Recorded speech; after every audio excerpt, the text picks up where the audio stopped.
घेतले व्रतन हे आम्ही अंधतेने, की घेतले व्रतन हे आम्ही अंधतेने, लब्ध प्रकाश इतिहास निसर्ग माने.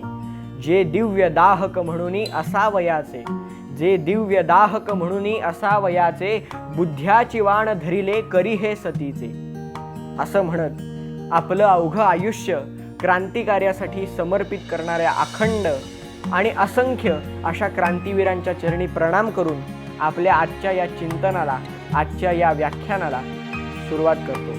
सर्व सावरकर भक्तांना माझा विनम्र प्रणाम. आज आपण सावरकरांच्या जयंतीनिमित्त सगळे एकत्र जमलो. आपल्याला प्रत्यक्षरित्या एकत्र जमणं शक्य नसलं तरी सुद्धा ऑनलाईन स्वरूपात आपण सगळे एकत्र पद्धतीने आज हे चिंतन आपण इथे ऐकतो आहोत. आणि सावरकरांचे आपण सगळेच खऱ्या अर्थाने भक्त आहोत. पण आता आपल्याला गरज आहे ती त्यांच्या विचारांना आत्मसात करण्याची, आणि म्हणून त्यांच्या या विचारांचं, त्यांच्या आयुष्याचं चिंतन करायला आपण इथे जमलो. आज मी आपल्याशी सावरकरांचं जे तारुण्य आहे, आपल्याला सावरकरांच्या आयुष्यातल्या बऱ्याच गोष्टी माहिती असतात आणि बऱ्याच गोष्टी आपण ऐकलेल्या असतात, पण सावरकरांनी त्यांच्या तरुण वयात जे कार्य केलं, त्यांच्या तरुण वयात, त्यांच्या बालवयापासून जे त्यांना शिकवण मिळाली, जे जे त्यांनी काम केलं, ते आपल्याला फारसं माहीत नसतं. आणि असं म्हटलं जातं की man is the father of the child, म्हणजे बाळाचे पाय हे पाळण्यात दिसत असतात. त्यामुळे सावरकर हे लहानपणी कसे होते, लहानपणी त्यांनी केलेले पराक्रम हे आपल्याला जाणून घ्यायला नक्कीच मजा येईल. तेव्हा सावरकरांच्या लहानपणापासून सुरुवात करू. आजचाच दिवस म्हणजे 28 मे 1883 साली, त्या दिवशी सोमवार होता आणि त्या दिवशी नाशिक जवळच्या भगूर इथे सावरकरांचा जन्म झाला. लहानपणापासूनच हा विनायक अत्यंत हुशार, पुस्तकं वाचायची आवड, आणि त्यामुळे तासनतास एखाद्या पुस्तकात डोकं घालून बसलं की ते पुस्तक संपूर्ण वाचूनच खाली ठेवायचं, असा त्यांचा नियम होता. आणि म्हणून पुढे हे तात्याराव, पुढे हाच मोठा झालेला विनायक असं म्हणतो की मला एखादं पुस्तक हे इतक्या वेळा वाचून वाचून त्याची पानं फाटलेली असं पुस्तक आवडतं, आणि असं पुस्तक केलेलं मला जास्त आवडतं. कारण की एखादं पुस्तक आपण मौल्यवान पुस्तक घरात घेऊन ठेवायचं आणि नुसतं ते आपल्या फडताळात किंवा आपल्या एखाद्या टेबलवरती शोकेश म्हणून ठेवायचं, याच्यासाठी पुस्तकं नसतात, असं सावरकरांचं म्हणणं आहे. आणि म्हणून लहानपणी हा विनायक अत्यंत हुशार, वेगवेगळी पुस्तकं वाचायचा. तर एकदा झालं काय, असंच एकदा हा विनायक पुस्तक वाचत होता आणि एक छान ऐतिहासिक पुस्तक ह्याच्या हाती लागलं आणि ते वाचायला घेतलं. संपूर्ण पुस्तक वाचून काढलं आणि विनायकाच्या लक्षात आलं की या पुस्तकाची पहिली काही पानं ही गायब आहेत, ही पानं फाटली आहेत. तेव्हा त्यांनी वडिलांना विचारलं की अहो, या पुस्तकाची ही पहिली पानं कुठे गेली? ते म्हणले कुठेतरी ती गहाळ झाली, ती फाटली आहेत. मग या विनायकाला फार वाईट वाटलं. या विनायकाने विचार केला, जर ही आधीची पानं आपल्याला वाचायला मिळाली असती तर किती छान झालं असतं. पण हा विचार कुठेतरी खोलवर त्यांच्या मनात रुजला आणि नंतर जेव्हा त्यांनी सप्तर्षी नावाची एक कविता लिहिली, त्या कवितेत हा विचार बघा त्यांनी किती प्रकर्षाने मांडला. ते सावरकर सप्तर्षी या कवितेत म्हणतायत, इतिहासाचे पहिले पान न मिळे कधी पाहावयाते. म्हणजे इतिहासाचं पहिलं पान हे आपल्याला कधीच बघायला मिळत नाही. त्याचं कारण काय? आरंभ तुझा दुसऱ्या पानापासून शाप हा याते. सावरकर असं म्हणतात, इतिहासाला हा शाप आहे की इतिहासाचा आरंभ हा नेहमी दुसऱ्या पानापासून होतो. आता या मागचा विचार काय तो जरा नीट ऐका. या मागचा विचार असा आहे की सावरकरांनी विचार केला, बघा आपल्याला इतिहास माहिती असतो, पण किती लांबचा इतिहास आपल्याला माहिती असतो, केवढा इतिहास माहिती असतो, जेवढा आपल्याला उपलब्ध असतो तेवढाच.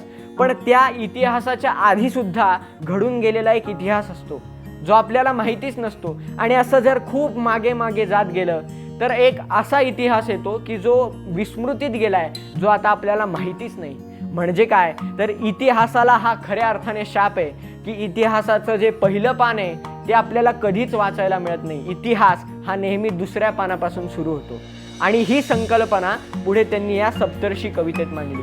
म्हणजे बालपणावरती जे बालमनावरती संस्कार होतात, जे बालपणी प्रसंग घडतात, त्याचाच परिणाम आपल्या पुढच्या आयुष्यावर होत असतो. बघा, सावरकर हे लहानपणापासूनच अत्यंत नेतृत्व कुशल होते. आता नेतृत्व हा शब्द सुद्धा सावरकरांनी शोधला बरं.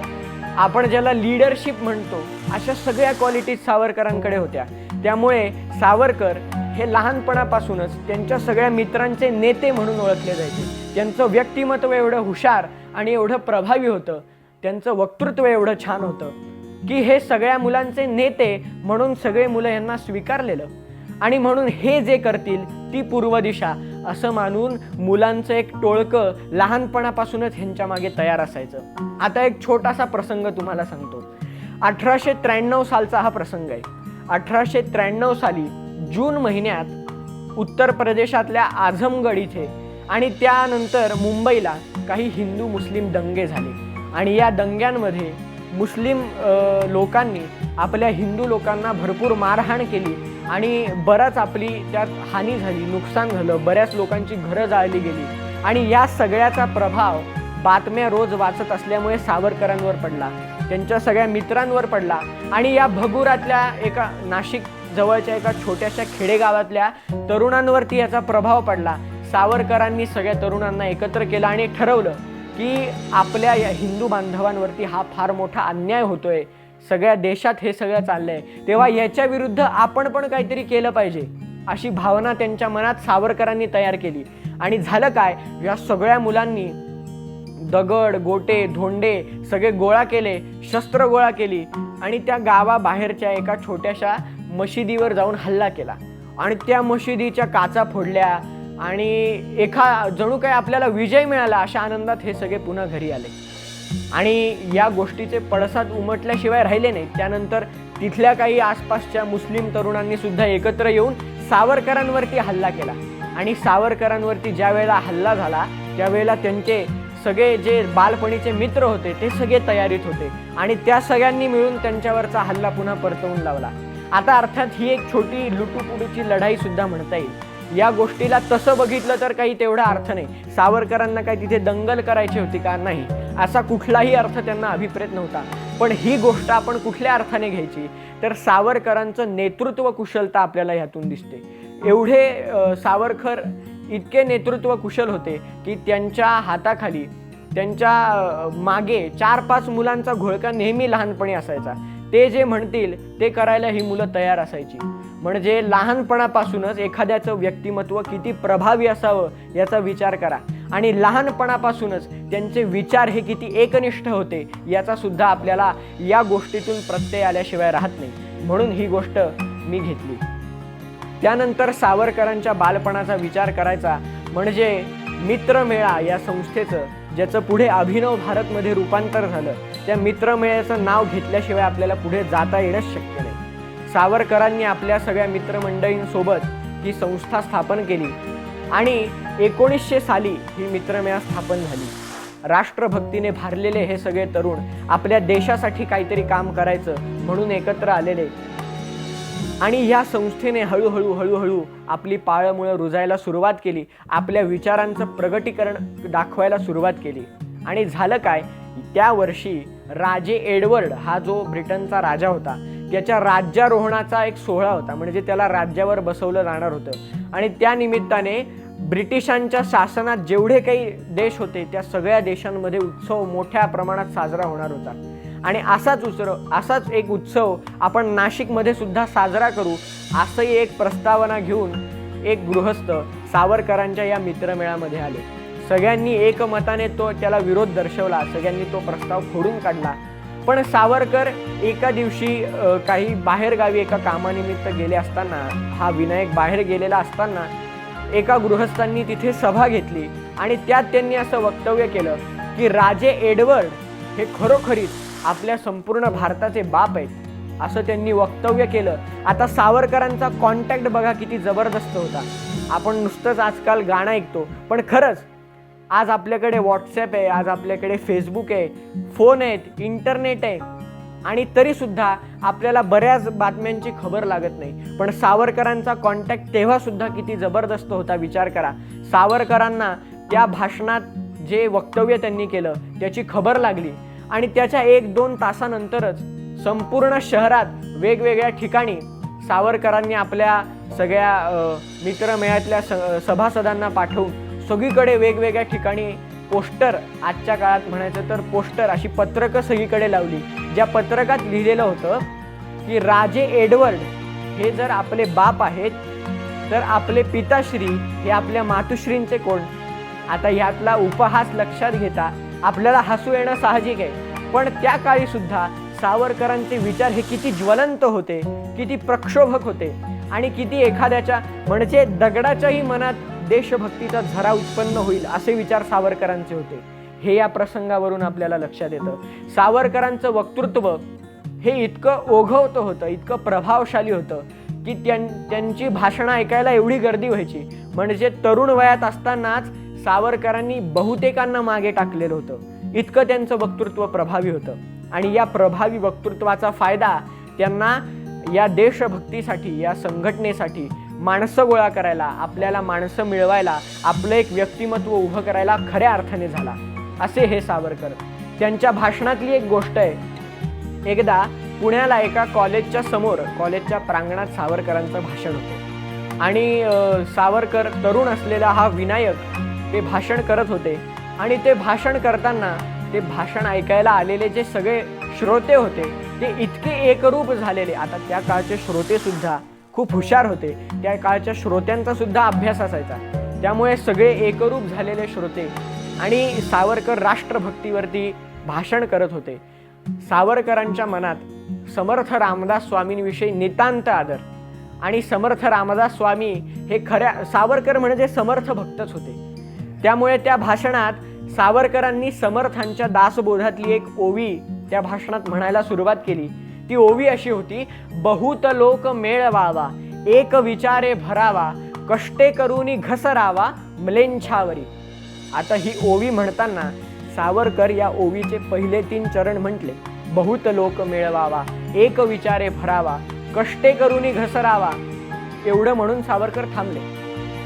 आपण म्हणतो ना पॉज, आजच्या शुद्ध मराठी भाषेत सावरकरांनी पॉज घेतला. आणि मग जे सगळे श्रोते तिथे बसलेले, ते श्रोते एवढे एकरूप झाले की त्या सगळ्या श्रोत्यांनी, त्या सगळ्या तरुण मुलांनी एक सुरात गर्जना केली, म्लेंछावरी. त्यांची सुद्धा ती ओवी यासाठी पाठ होती, हे गरजेचं, पण ते इतके समरूप झाले की पुढची ओळ त्यांना म्हणावी लागली नाही. असं सावरकरांचं वक्तृत्व होतं. त्यानंतर या गोष्टीचे, या झालेल्या भाषणातल्या या गोष्टीचे बरेच अर्थ लोकांनी काढले. कुणाला वाटलं की त्या भाषणाला ऐकायला आलेले कुणी पोलीस असतील म्हणून सावरकर घाबरले आणि म्हणून ते पुढचा शब्द म्हटले नाहीत का. तर कुणाला वाटलं की त्यांना लोकांकडून हे सगळं वदवून घेणं अपेक्षित होतं म्हणून त्यांनी तिथे पॉज घेतला आणि मग जो पुढचा शब्द होता ते सगळे भाषणात. कल्पना करा, आपण भाषण ऐकायला जातो, आपल्यापैकी काही जणांनी भाषण केले सुद्धा असतील, पण असं भाषण तुम्ही कुठे बघितलंय का की त्या भाषणात बोलणारा वक्ता, त्याला ऐकणारे श्रोते इतके तल्लीन झालेत की त्या वक्त्याने एखादी ओवी म्हणावी आणि त्या ओवीचं शेवटचं चरण सगळ्या श्रोत्यांनी पूर्ण करावं. एवढा सावरकरांचा अधिकार होता, एवढं त्यांचं वक्तृत्व होतं. सावरकर तारुण्यावस्थेत असताना पुण्यातल्या एका कॉलेजने एक निबंध स्पर्धा घेतली होती आणि या निबंध स्पर्धेचा विषय असा होता की जे काही सर्व पेशवे होऊन गेले, या सगळ्या पेशव्यांमध्ये सगळ्यात श्रेष्ठ पेशवा कोण, असा विषय होता. बघा किती छान विषय आहे. आता आपण विचार करू, सगळ्या पेशव्यांमध्ये सगळ्यात श्रेष्ठ पेशवा कोण असेल. आपल्यापैकी बहुतेक जणांना थोरले बाजीराव पेशवे आठवतील, पण सावरकरांनी थोरले माधवराव पेशवे हे सगळ्यात श्रेष्ठ पेशवेत असं सावरकरांचं मत होतं. आणि तरुण असलेल्या या सावरकरांनी यावरती निबंध लिहिला की सगळ्यात श्रेष्ठ पेशवा म्हणजे माधवराव पेशवा आहे आणि त्यांच्या या निबंधाला पहिल्या क्रमांकाचं पारितोषिक मिळालं. विचार करा, सावरकरांची बुद्धिमत्ता केवढी असेल, केवढं त्यांचं वाचन असेल, काय त्यांचं व्यक्तिमत्व असेल, विचार करा. आणि त्यानंतर पुढे सावरकर पुण्यात शिकायला आले. फर्ग्युसन कॉलेजात त्यांनी ॲडमिशन घेतलं पुण्याच्या. आणि फर्ग्युसन कॉलेजमध्ये सुद्धा त्यांचे सगळे मित्रसंख्या वाढायला लागली. सावरकरांच्या प्रभावाखाली लोक वाढायला लागले. सगळे तरुण त्यांच्या प्रभावाखाली होते. आणि हा जो तरुणांचा गट होता सावरकरांच्या प्रभावाखाली असलेल्यांचा, त्यांचं राहणीमान हे वेगळंच असायचं. म्हणजे इतर सगळी मुलं वेस्टर्न कपडे घालून येण्यात त्यांना धन्यता वाटायची, पण सावरकरांच्या आधिपत्याखाली, त्यांच्या प्रभावाखालचं जे हे तरुणांचा हा जो एक ग्रुप असायचा, हे तरुण म्हणजे फक्त स्वदेशी कपडे वापरायचे आणि सगळं स्वदेशी कपडे वापरून आपल्या आपल्या वेगळ्याच एका विचारसरणीचे हे लोक होते आणि हे असे लोक सावरकरांनी जमा केलेले. आणि आता खऱ्या अर्थाने एक सावरकरांच्या तारुण्यावस्थेतली, सावरकरांच्या आयुष्यातल्या सगळ्याच घटना तुम्ही बघाल तर अत्यंत दिव्य आहेत. असं आयुष्य आपल्याला लाभत नाही, पण सावरकरांच्या तारुण्यावस्थेतली एक घटना अशी आहे की जिच्यावरती विचार केल्याशिवाय पुढेच जाऊ शकत नाही. फार सुंदर प्रसंग आहे बघा. सावरकर हे या फर्ग्युसन कॉलेजमध्ये अत्यंत फेमस होते आणि त्यांचं एक दिवशी फर्ग्युसन कॉलेजच्या प्रांगणात तिथे एक भाषण ठेवलं. सगळ्या तरुण मंडळींनी या भाषण ऐकायला गर्दी केलेली आणि सावरकर भाषणात बोलायला लागले. आणि भाषणात बोलताना सावरकरांनी एक मुद्दा मांडला. त्यांनी एक सगळ्यांच्या मनात एक क्रांतीचं एक ज्योत पेटवली. सावरकर असं म्हणले की आता जवळच दसरा येणार होता, नवरात्राचे दिवस होते, जवळच आता दसरा येणार आहे. तेव्हा या दसऱ्याला बघा, विजयादशमी म्हणजे काय, ज्यावेळी रावणाला प्रभू रामचंद्रांनी मारलं तो दिवस. हा जो रावण आहे इंग्रज नावाचा, हा आपल्या भारतावरती आज राज्य करतोय. तेव्हा आपल्या सगळ्यांच्या मनातला राम आपण जागा करू आणि या रावणाला मारण्यासाठी म्हणून बघा, विचार करा, आपण सगळे लोक विदेशी कपडे वापरतो. जर आपण आपल्याकडच्या सगळ्या विदेशी कपड्यांचा त्याग केला आणि नुसताच त्याग करायचा नाही, तर या विदेशी कपड्यांची जर आपण होळी केली कधी, या दसऱ्याच्या दिवशी, तर आपल्या सगळ्यांच्या मनात राष्ट्रभक्ती पेटेल आणि पुन्हा निदान आपल्यातलं कोणीतरी कधीही विदेशी कपडे वापरणार नाही अशी आपण शपथ घेऊ. विदेशी कपडे म्हणजे काय, विदेशी लोकांचं एक द्योतक आहे. आपण त्यांच्या मानसिकतेखाली असल्याचं हे द्योतक आहे, असा सावरकरांनी विचार मांडला. त्याला सगळ्या तरुणांनी दुजोरा दिला. सगळ्या तरुणांनी एकजुटीने त्याच्यावरती काम करायचं ठरवलं. सावरकरांचं अत्यंत ज्वलंत भाषण झालं. सगळे तरुण पेटून उठले आणि आता आपण विदेशी कपड्यांची होळी दसऱ्याच्या दिवशी करायची असं ठरलं. पण झालं काय, सावरकरांचं भाषण झालं आणि एक केळकर नावाचे गृहस्थ तिथे होते. आता या भाषण ऐकायला सगळ्यांनीच गर्दी केलेली, सगळ्याच वयाचे लोक तिथे होते. तेव्हा हे केळकर वरती आले आणि या केळकरांनी पण एक छोटंसं भाषण केलं. हे केळकर म्हणले की बघा, मला असं वाटतं की आत्ता विनायकने हा जो प्रस्ताव आपल्या पुढे मांडलाय हे सगळं ठीक आहे, पण विदेशी कपड्यांची होळी करणं, त्या कपड्यांना जाळून टाकणं म्हणजे अर्थव्यवस्थेच्या दृष्टीने बघितलं तर हा एक खूप मोठा नुकसान आहे. बघा, आपणच पैसे देऊन ते कपडे विकत घ्यायचे आणि आपणच जाळायचे, त्यापेक्षा आपण ते कपडे गोळा करू आणि कुठल्या तरी गोरगरिबांना आपण ते वाटून देऊ, असं ते म्हणले. त्यावर सावरकर उठले आणि वरती येऊन म्हणाले की अहो, विदेशी कपड्यांची होळी केल्यावर आपलं आर्थिक नुकसान होईल हे खरं आहे, पण आज जर आपण विदेशी कपड्यांची होळी केली नाही तर आपल्या मानसिक गुलामगिरीचं केवढं मोठं नुकसान होईल याचा विचार करा. आपल्याकडचे जे लोक आहेत ते विदेशी कपड्या घालण्यातच धन्यता मानतात, ते विदेशी कपडेच चांगले आहेत असं म्हणतात. आणि जर आपण ते कपडे जाळले नाही, जर लोकांच्या मनात असलेला हा भ्रम आज त्या कपड्यांबरोबर जळाला नाही, तर आपलं किती मोठं नुकसान होईल विचार करा. खरोखर श्रोते हो, जरा विचार करा. आज सुद्धा आपल्याला ही समस्या खूप भेडसावते. अर्थव्यवस्थेत आपल्याला तोटा होईल ही गोष्ट खरी आहे, पण एक वेळ अर्थव्यवस्थेत झालेला तोटा आपण भरून काढू शकतो, पण एकदा आपल्या मनाच्या मानसिक व्यवस्थेत तोटा झाला की तो पुन्हा भरून काढणं शक्य नसतं. आणि म्हणून सावरकरांनी हे जे मत मांडलं ते सगळ्यांना पटलं. पुढे सावरकर लोकमान्य टिळकांना भेटायला गेले. त्यांना सांगितलं की असं असं आपल्याला आम्ही सगळ्या तरुणांनी असं ठरवलंय की दसऱ्याच्या दिवशी आपल्याला विदेशी कपड्यांची होळी करायची आहे. तेव्हा आपण सुद्धा या मिरवणुकीत, जी आधी मिरवणूक होणार आहे आणि त्यानंतर कपड्यांची होळी केली जाणार आहे, त्यात आपण सुद्धा सहभागी व्हायला पाहिजे असं आमची इच्छा आहे. तेव्हा पण त्यावर लोकमान्य टिळकांनी विचार केला की अरे काय, हा तरुण दिसतोय, आत्ताच पुण्यात आलाय आणि एक 4-2 टाळकी याने गोळा केली आहेत, ठीक आहे, हा देशभक्तीचंच काम करतोय. पण त्याला लोकमान्य टिळक असं म्हणाले की अरे विनायका, तू हे होळीचं जे म्हणतोयस ते सगळं ठीक आहे, पण 4-2 कपडे जाळून काही प्रभाव होणार नाही.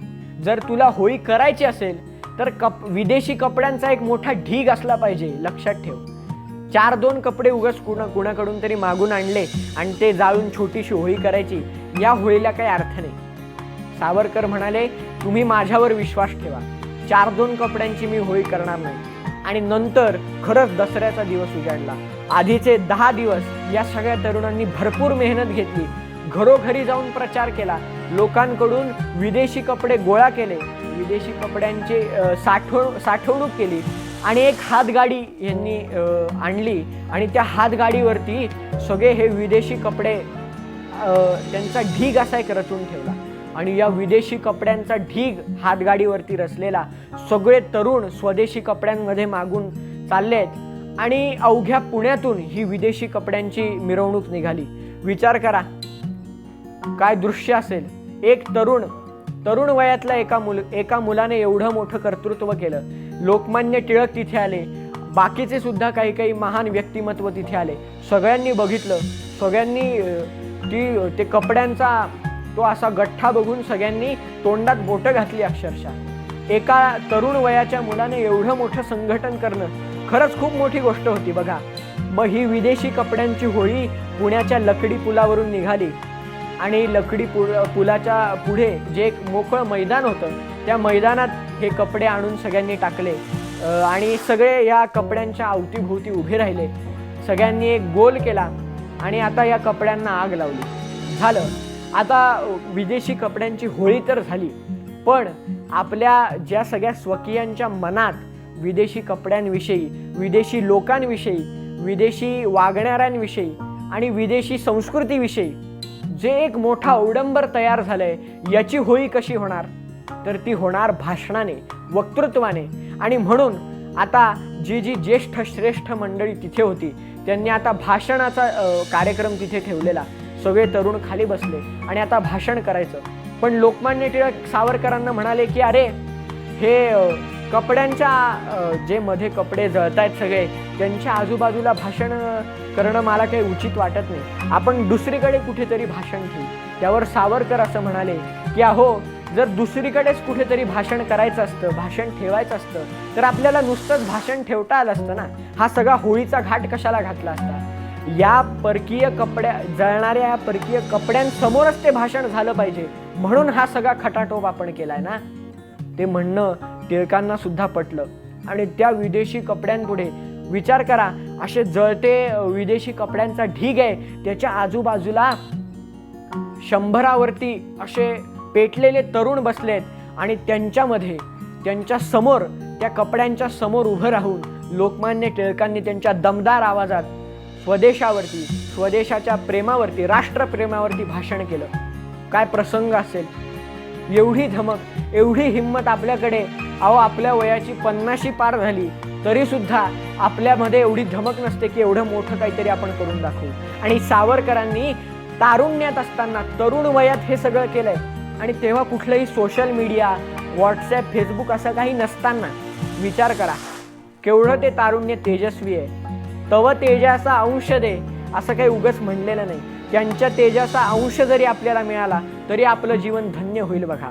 आणि हा अंश आपल्याला कुठला घ्यायचा आहे? तर सावरकरांच्या विचारांचा अंश घ्यायचा आहे. अहो, आज आपल्याकडे कोरोनाची महामारी आहे, सगळीकडे कोरोनाची साथ पसरली आहे. आपल्याला माहिती आहे, आपल्या ओळखीतले, आपले आप्तेष्ट, आपल्या नात्यातले, आपल्या परिवारातले अनेक लोक कोरोनामुळे मृत्युमुखी पडत आहेत, आपल्याला सोडून जात आहेत अकाली. याचं दुःख आपल्याला होतच आहे. पण विचार करा, हे असं पहिल्यांदा होतंय का? नाही, हे असं पहिल्यांदा होत नाहीये. सावरकरांच्याच चरित्रात जर आपण मागे जाऊन बघितलं तर सावरकरांच्या वेळी, सावरकर तरुण असताना प्लेगची साथ पसरली होती. आणि ही साथ इतकी भयानक होती की जसं आता आपण बाहेर मृत्यूचं तांडव बघतोय, असंच तांडव तेव्हा सुद्धा होत होतं. घरोघरी मृतदेहांचे ढीगच्या ढीग पडत होते. आणि पाळी अशी होती की त्या मृतदेहांना त्यांचं देहावसन करायला, त्यांचं अंत्येष्टी करायला सुद्धा कोणी मिळत नव्हतं. त्यावेळी सावरकर आणि त्यांचे सगळे जे मित्र होते, मित्रमेळातले जो सगळा परिवार होता, जे सगळे तरुण मुलं होते, हे तरुण मुलं अशा कितीतरी असंख्य मृतदेहांना स्मशानापर्यंत नेऊन त्यांचं सगळं त्यांना जाळून त्यांचं सगळं क्रियाकर्म करायचं काम करत असत. आणि गोष्ट अशी आहे की सावरकर दिवसभर हे काम करायचे आपल्या सगळ्या मित्रांबरोबर. विचार करा, म्हणजे आज आपण एखाद्या गोष्टीचं फार दुःख मानून घेतो, पण हे दुःख आपल्या पूर्वजांनी सुद्धा झेललेलं असतं, याचा विचार आपण करत नाही. जर सावरकर आणि त्यांच्यासारखी असंख्य लोक या महामारीतून पुढे सरसावले, टिकले, त्यांनी आपल्या बांधवांची मदत केली, तर आपण सुद्धा नुसतं सावरकरांचे भक्त होत असं म्हणून चालणार नाही. आपण सुद्धा आपल्या आजूबाजूच्या बांधवांची, आपल्या गावातल्या लोकांची, आपल्या शहरातल्या लोकांची मदत केली पाहिजे. आपण सुद्धा काहीतरी सामाजिक बांधिलकी ठेवली पाहिजे. हे सावरकरांकडून शिकण्यासारखं आहे.